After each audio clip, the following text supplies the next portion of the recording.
Has cruzado un umbral que no todos regresan, donde la noche escucha cada pensamiento. Si decides seguir escuchando, dale like a este video y suscríbete ahora mismo, porque no estás solo. Algo ya despertó. Ahora sí, comencemos.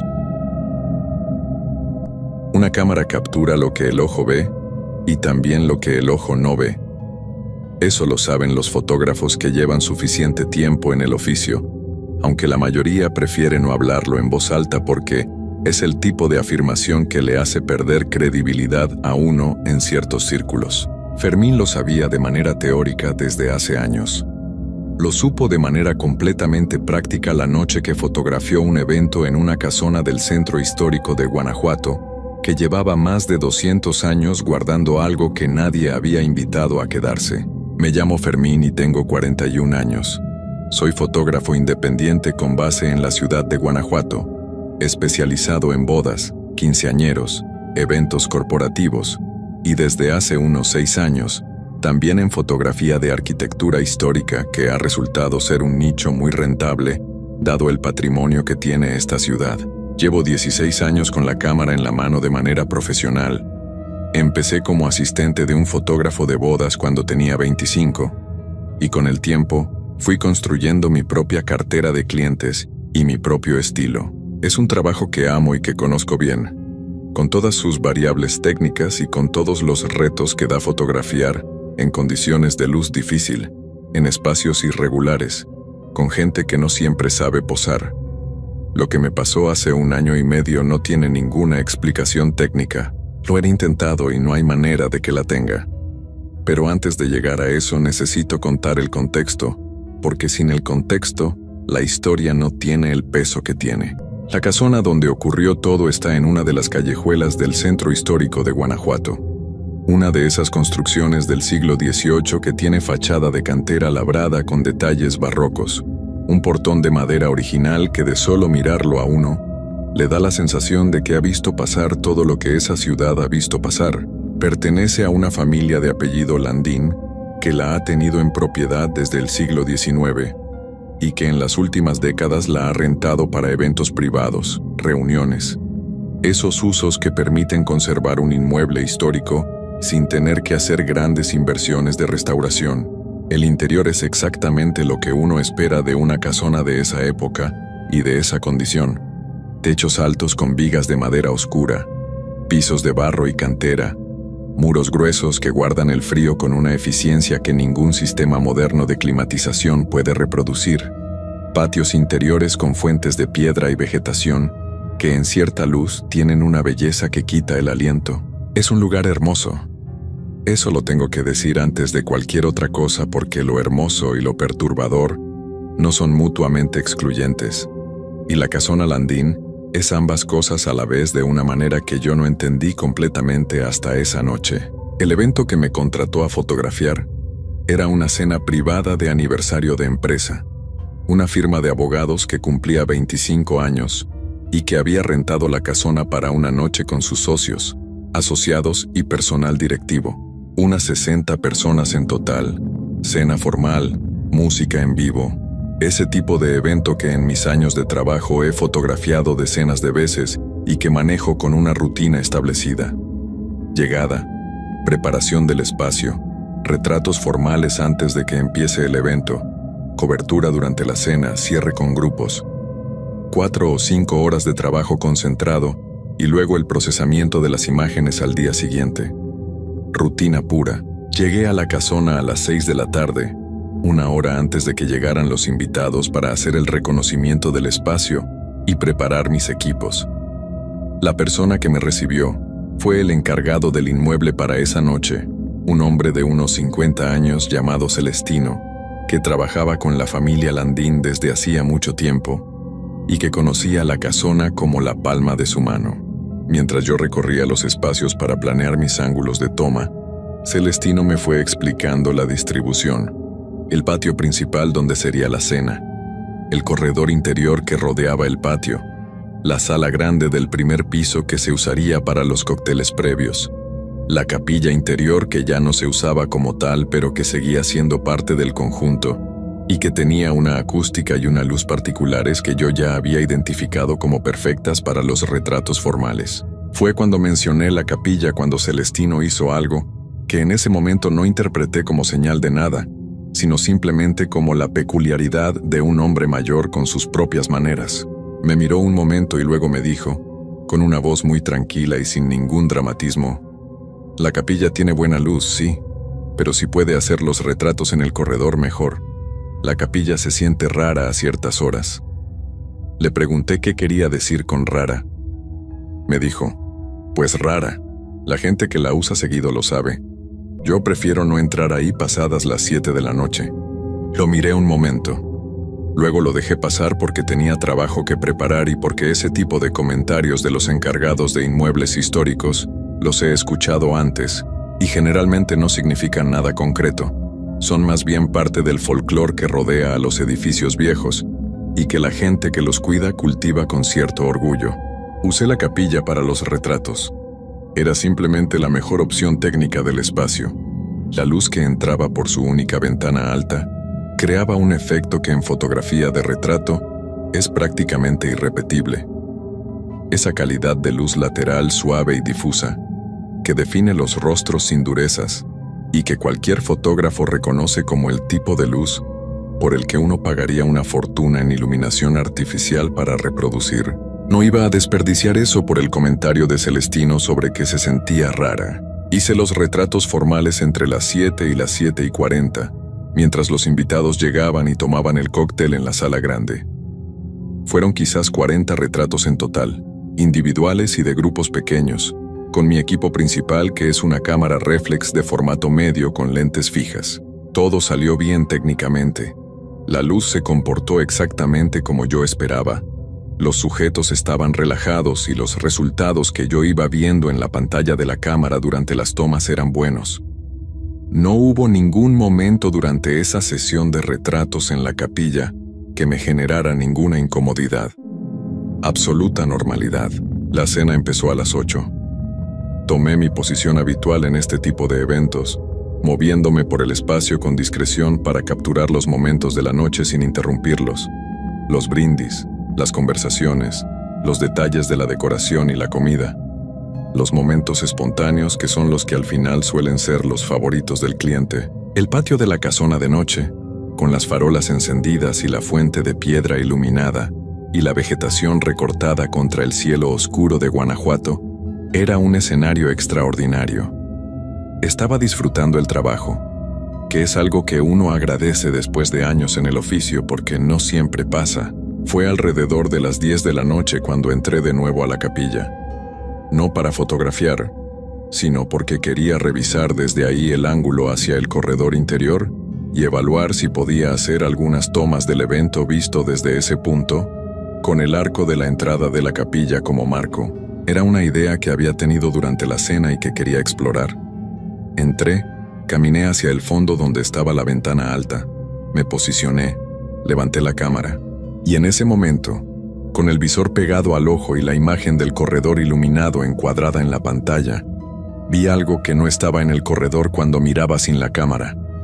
Lo comprobé 3 veces en menos de 10 segundos. Bajaba la cámara y miraba el corredor directamente. Estaba vacío de cualquier cosa fuera de lo ordinario. Levantaba la cámara y miraba a través del visor, y ahí estaba, en el extremo derecho del corredor, una figura que no correspondía a ninguno de los invitados del evento. No tenía los detalles de resolución suficientes para describirla con precisión, pero era claramente una figura de persona, parada en el extremo del corredor, mirando hacia adentro del patio donde transcurría la cena. Una figura que solo existía cuando yo miraba a través de la cámara, y que desaparecía cuando bajaba el equipo y miraba con mis propios ojos. La fotografié. Disparé 4 veces seguidas de manera automática porque soy fotógrafo, y cuando algo inexplicable aparece frente a mi cámara, el instinto de documentarlo es más fuerte que cualquier otra reacción. 4 disparos. Luego bajé la cámara. Respiré y salí de la capilla con paso normal, aunque por dentro nada de lo que estaba procesando era normal en absoluto. Busqué a Celestino. Lo encontré en la cocina revisando algo con el servicio de catering. Lo llevé aparte y le pregunté directamente, la figura que a veces veía a la gente en la capilla, la cosa que hacía que él prefiriera no entrar ahí pasadas las 7, era algo parado en el corredor interior mirando hacia el patio. Celestino me miró durante un segundo largo. Luego dijo, ¿la vio usted? Le dije que sí, pero solo a través de la cámara. Asintió muy despacio y me dijo, así es como la ve casi todo el mundo. A través de algo. Un espejo, un vidrio, una pantalla. De frente nunca. Le pregunté si sabía qué era. Me dijo que no con certeza, que la familia Landín tenía sus propias historias sobre la casona y sobre la capilla en particular, historias que venían de muy atrás, pero que él no era quien para contarlas. Que si yo quería saber más, tendría que hablar con la señora Landín directamente. Le pregunté si la señora Landín estaba disponible para hablar. Me dijo que la señora era una mujer de 70 y tantos años que vivía en la ciudad y que ocasionalmente pasaba por la casona. Que él podía mencionar que yo había preguntado por ella y ver si ella quería hablar conmigo. Esa noche terminé el evento. Me despedí de los clientes, guardé mis equipos y me fui al hotel donde me alojo cuando tengo trabajo en Guanajuato ciudad. Antes de acostarme abrí la computadora y cargué las imágenes de la noche para hacer una primera revisión rápida, como siempre hago. Las 4 fotos de la figura estaban ahí, con total claridad, una figura de mujer, vestida con ropa que no era la de ningún invitado del evento, parada en el extremo del corredor mirando hacia el patio. Nítida, sin el tipo de distorsión o de ruido digital que acompañaría a un artefacto técnico. Una imagen perfectamente expuesta, perfectamente enfocada, de algo que cuando yo había bajado la cámara simplemente no existía en ese espacio. Y en la 4ª foto, la última que había disparado, la figura ya no estaba mirando hacia el patio, estaba mirando hacia la capilla, hacia donde yo había estado parado con la cámara, directamente hacia mí. Al día siguiente Celestino me llamó por teléfono.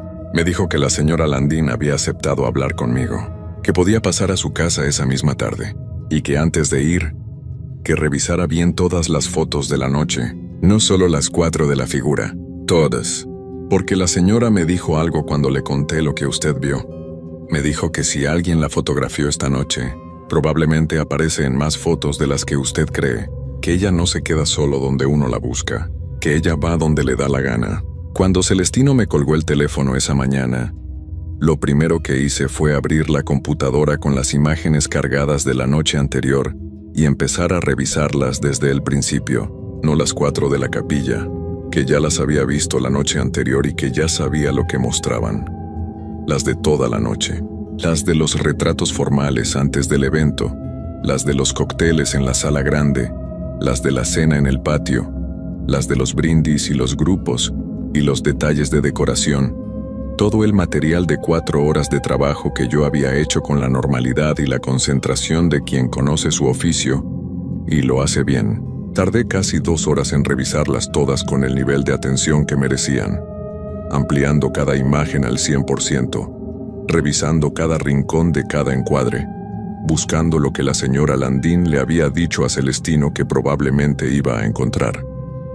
Al principio, durante la primera media hora de revisión, no encontré nada fuera de lo ordinario. Las imágenes eran buenas, técnicamente limpias, con la calidad de exposición y de enfoque que yo esperaba de ese equipo en esas condiciones de luz. Personas reales en un evento real. Nada más. Luego llegué a una imagen de la cena tomada alrededor de las 9 de la noche. Una toma desde el corredor hacia el patio, donde había capturado un momento espontáneo entre 3 personas que reían en una mesa. Era una buena foto, de esas que uno sabe desde el momento del disparo que va a ser una de las favoritas del cliente. El primer plano eran las 3 personas riendo. El fondo era el patio con las otras mesas y los otros invitados y las farolas encendidas. Todo perfecto, pero cuando amplié la imagen al 100% y recorrí el fondo con el cursor, en el extremo izquierdo superior de la imagen, casi cortada por el borde del encuadre, había una figura de mujer parada en la penumbra del corredor opuesto. No era una de las invitadas. El vestido era diferente, la postura era diferente, y estaba inmóvil de una manera que no correspondía a ninguna persona que esté en medio de un evento social. Inmóvil, y mirando hacia el centro del patio. La misma figura que había visto a través del visor en la capilla. Seguí revisando. La encontré en otras 5 imágenes distribuidas a lo largo de la noche. Siempre en los bordes, siempre en la penumbra, siempre inmóvil. En una foto de los cócteles en la sala grande estaba al fondo, cerca de la puerta que comunicaba con el corredor. En una imagen del brindis principal estaba en el arco de entrada al patio, parcialmente cubierta por un invitado que se había movido durante el disparo. En una foto de detalle de la mesa principal, una toma sin personas donde yo había fotografiado el centro de mesa floral, aparecía reflejada en la superficie metálica de un candelabro, diminuta pero perfectamente reconocible. Y en la última imagen donde apareció, que era una de las últimas fotos que había tomado esa noche antes de guardar el equipo, una toma del patio ya casi vacío, cuando los últimos invitados se despedían. Estaba en el centro del encuadre, no en un borde, no en la penumbra. En el centro del patio vacío, completamente iluminada por las farolas, mirando directamente hacia la cámara. Y esa imagen, a diferencia de todas las anteriores donde la figura era nítida pero estática, mostraba algo que hizo que yo me levantara de la silla y me alejara de la pantalla por un momento antes de poder seguir mirándola. En esa última imagen, la figura estaba sonriendo. Me tomé un café, me senté de nuevo y continué con la revisión. Guardé todas las imágenes donde aparecía en una carpeta separada. Conté 9 imágenes en total, incluyendo las 4 de la capilla. 9 apariciones documentadas de algo que ninguno de los 60 invitados del evento había visto esa noche, que yo mismo no había visto con mis propios ojos en ningún momento, pero que mi cámara había registrado con total fidelidad y total claridad, como si fuera tan real como cualquiera de los invitados de carne y hueso que llenaban el espacio. Esa tarde fui a la casa de la señora Landín. Vivía en una calle tranquila del centro histórico, en una casa más pequeña que la casona, pero con el mismo carácter de las construcciones del siglo XIX, con techos altos y patiecito interior, con una bugambilia que trepaba por toda una pared. Me recibió en una sala con muebles de madera oscura y muchos cuadros en las paredes. Una mujer de 70 y tantos años, delgada, de cabello blanco perfectamente peinado y unos ojos muy claros que tenían esa lucidez específica de las personas que han tenido mucho tiempo para pensar y que han aprovechado bien ese tiempo. Le mostré las imágenes en la pantalla de mi laptop. Las revisó con una calma que no era la calma de alguien que no se sorprende fácil, sino la calma de alguien que ya sabía lo que iba a ver antes de verlo. Cuando llegó a la última, la del patio vacío con la figura sonriendo en el centro, la estudió durante más tiempo que las otras. Luego cerró la laptop con suavidad, me la devolvió y me dijo: «Gracias por venir. Quería ver esto». Le pregunté quién era la figura. La señora Landín entrecruzó los dedos sobre el regazo y me dijo que lo que yo había fotografiado esa noche era algo que la familia Landín conocía desde mucho tiempo atrás, que tenía nombre aunque ella prefirió no decirme el nombre en ese momento, y que había estado asociada a la casona desde antes de que la familia la adquiriera en el siglo XIX, que era parte de la historia del lugar de una manera que no era exactamente agradable, pero que tampoco era, según su experiencia de décadas viviendo con ese conocimiento, activamente peligrosa en la mayoría de las circunstancias. Me dijo que lo que vivía en esa casona no buscaba hacer daño de manera directa, que lo que hacía era observar, que llevaba mucho tiempo siendo lo que ella llamó, con una palabra que me pareció muy precisa y muy perturbadora al mismo tiempo, una testigo. Le pregunté qué quería decir con eso. Me dijo que desde que tenía memoria de haber oído hablar de la casona a su propia madre y a su abuela, siempre había sido lo mismo. Una presencia que observaba lo que ocurría dentro de los muros sin intervenir de ninguna manera visible. Que la gente que usaba el espacio para eventos, como los de la firma de abogados de la noche anterior, generalmente no notaban nada porque no tenían razón para buscar nada, que los que sí lo notaban eran generalmente personas sensibles de alguna manera a ese tipo de cosas, o personas que usaban algún intermediario, un espejo, una pantalla, una lente, que les permitía ver lo que el ojo desnudo no procesa. Le pregunté si sabía por qué yo la había podido fotografiar con tanta claridad cuando otros fotógrafos que habían trabajado en la casona antes no habían reportado nada. La señora Landín me miró con una expresión que mezclaba algo parecido a la compasión con algo parecido a la curiosidad genuina y me dijo: ¿Cómo sabe usted que otros fotógrafos no la fotografiaron?, les preguntó. Me quedé callado porque la respuesta era obvia. No les había preguntado. No había ninguna razón para haberlo hecho hasta ese momento. La señora continuó: Lo que yo sé es que en los eventos que hemos tenido en la casona en los últimos 30 años, ha habido al menos 3 fotógrafos que vinieron a buscarme después del evento con preguntas similares a las suyas.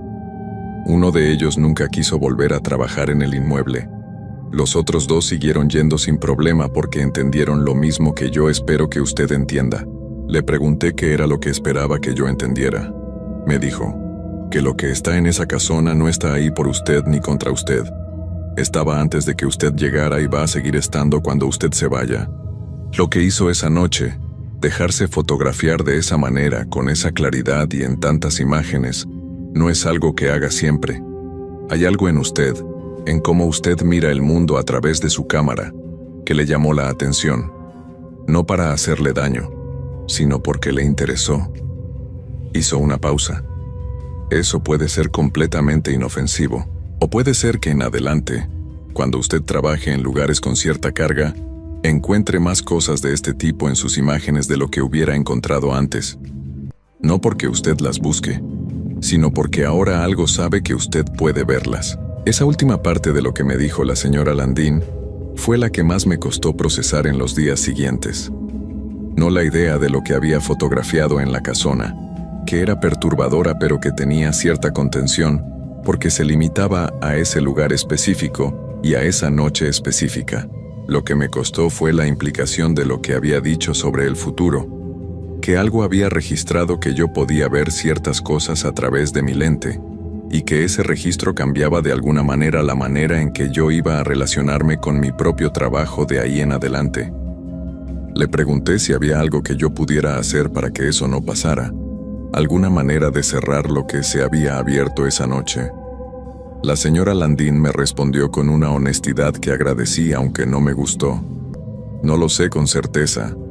Podría hablar con alguien que sepa más de estas cosas que yo. Yo solo conozco a la que vive en mi casona.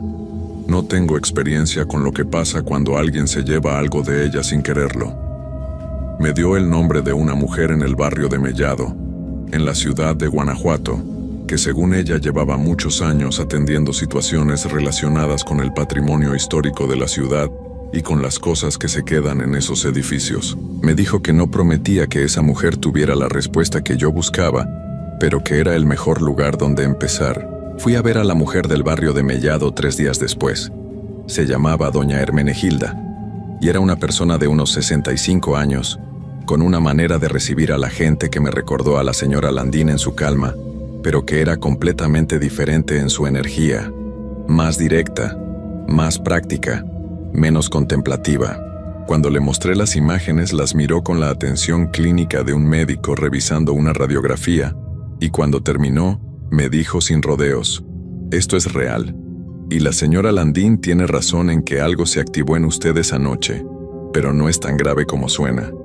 Lo que se activó no es una presencia que lo siga a usted, es más parecido a una frecuencia, como si alguien le hubiera sintonizado a un canal de radio que antes usted no podía escuchar.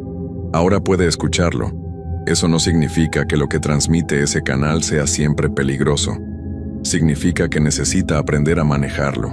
Doña Hermenegilda trabajó conmigo durante 2 sesiones. No para eliminar lo que se había activado. Me explicó que eso no era posible, ni tampoco deseable, porque en su experiencia, cuando uno intenta cerrar de manera forzada algo que se abrió de esa manera, los resultados eran peores que dejarlo como estaba, sino para darme herramientas de lo que ella llamó higiene, maneras de limpiar el equipo fotográfico después de trabajar en lugares con carga, una oración específica para decir antes de levantar la cámara en espacios históricos, o que ella listó como sensibles, y la instrucción de que si en alguna imagen encontraba algo similar a lo de la casona Landín, no lo compartiera con el cliente sin antes revisar el resto del material, y que si la figura aparecía mirando directamente a la cámara en más de 3 imágenes de un mismo evento, se comunicara con ella antes de hacer cualquier otra cosa. Han pasado 16 meses desde esa noche en la Casona Landín. He seguido trabajando, he cubierto decenas de eventos en distintos lugares de Guanajuato y de otros estados. En la gran mayoría de ese trabajo no ha pasado nada fuera de lo ordinario, pero en 4 ocasiones distintas. Siempre en inmuebles históricos, siempre de noche, he encontrado en la revisión posterior del material imágenes con algo que no debería estar ahí. Nada tan claro ni tan numeroso como lo de la casona. En uno de los casos era solo una imagen, una figura borrosa al fondo de un corredor. En otro fue un reflejo en una ventana que no correspondía a nada que hubiera frente a esa ventana.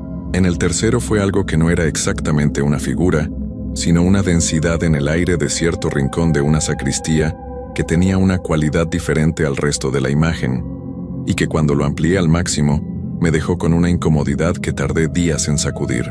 Y en el cuarto caso, hace 4 meses, en una boda en una hacienda del municipio de Dolores Hidalgo, encontré en 3 imágenes distribuidas a lo largo de la noche la misma figura que había fotografiado en la Casona Landín, no parecida, la misma, con el mismo vestido, la misma postura, la misma manera de pararse en los bordes del encuadre mirando hacia el centro de la escena. En esa tercera imagen de esa noche en Dolores Hidalgo, la figura estaba mirando hacia la cámara y estaba sonriendo.